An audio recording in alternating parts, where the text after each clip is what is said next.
हे एकंदर काय वाटतं तुम्हाला या सगळ्या परिस्थितीवरून? आता घरूनच अशा प्रकारे कुठेतरी आक्षेप होतो. बघा, राज्याच्या जनतेलाच वाटते आहे की हा घातपात आहे. अशा पद्धतीच्या अनेक लोकांमध्ये चर्चा आहे. मुख्यमंत्र्यांनी म्हटलं की आम्ही चौकशी लावू, केंद्रीय मंत्र्यांनी म्हटलं की आम्ही चौकशी लावू. मूळ प्रश्न आहे की याला उशीर का होत आहे. आणि ज्याप्रमाणे गुजरातमध्ये झालेली विमान दुर्घटना आणि त्यामध्ये अजूनपर्यंत त्याचं वस्तुस्थिती लोकांच्या पुढे न येणं हा एक संभ्रमाचा विषय या ठिकाणी निर्माण झालेला आहे. आणि म्हणून रोहित पवारांनी त्याच्यातले काही मुद्दे मांडले आणि त्यांनी पायलट आणि त्या विमानाच्या बद्दलची स्थिती याच्यावरचं मत व्यक्त केलेलं आहे. त्यामुळे मला असं वाटतं की राज्याचे ते उपमुख्यमंत्री होते, सत्तेमधले एक त्यांचा पक्ष होता, तेच पक्षप्रमुख होते. मग अशा लोकांच्या अशा पद्धतीच्या दुर्घटनेमध्ये जे मृत्यू झाले त्याच्याबद्दलच संशय लोकांच्या मनात असेल तर सरकारने पुढे येऊन रोहित पवारांनी जे मुद्दे मांडले त्याची चौकशी करून तातडीनं जनतेच्या समोर ते मांडावे आणि एकदा स्पष्टीकरण त्याचं यावं. या पद्धतीचा हा गोंधळ आणि संभ्रम हा चुकीचा होत आहे. महाराष्ट्रामध्ये कायदा सुव्यवस्था राहिलाच नाही अशा पद्धतीची भावना आता देशभरामध्ये चाललेली आहे. आणि म्हणून सरकारने पुढे येऊन या सगळ्या गोष्टींची चौकशी करावी ही भूमिका आमची पाहिजे. प्रफुल्ल पटेल यांच्या फोन नंतर दादांनी प्रवासाचा निर्णय बदलला, कारण दादा आदल्याच दिवशी बाय रोड जाणार होते. मात्र दुसऱ्या दिवशी काही फाईल्ससाठी प्रफुल्ल पटेलांचा फोन आला आणि त्यामुळे त्यांना दुसऱ्या दिवशीचा प्रवास जो आहे तो विमानानं करावा लागला, असा दावा जो आहे तो प्रमोद हिंदूराव यांनी केलेला आहे. मला जे काही तुमच्या दूरचित्रवाणीवरून पेपरला ज्या काही बातम्या आल्या त्याच्यावरून जी शेवटची फाईल दादानी उशिरापर्यंत केली ती फाईल तिथं नव्हती.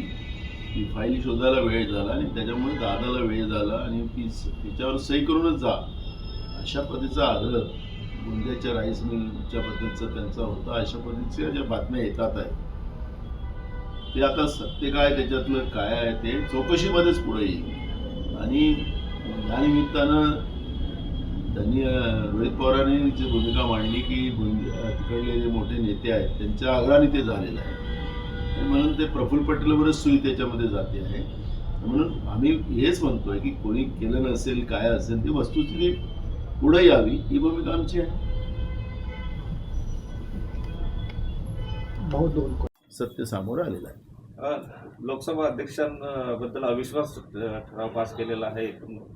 अविश्वास त्यांच्याबद्दल आणलेला आहे, पण एकतर्फा निर्णय घेणाऱ्या या पद्धतीचा जो स्पीकर आपण पाहिलेला आहे ओम बिर्लाच्या रूपानं आज देशच धोक्यात आलेला आहे.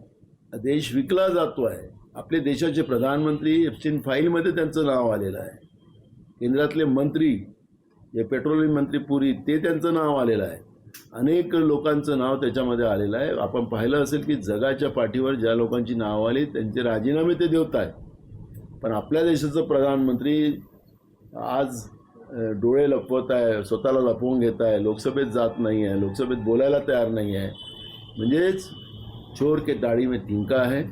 अशा परिस्थितीत स्पीकर त्यांना वाचवण्यासाठी म्हणजे आता प्रधानमंत्रीच लोकसभेमध्ये सुरक्षित नाही अशा पद्धतीचं स्टेटमेंट करणं याचाच अर्थ की लोकसभेचे अध्यक्ष जे आहेत ओम बिर्ला हे सरकार वाचवण्यासाठी तिथं बसलेले आहेत, जनतेला न्याय देण्यासाठी नाही. आणि म्हणून त्यांच्या विरोधातला हा अविश्वास आहे. एक रोहित पवार हिंदी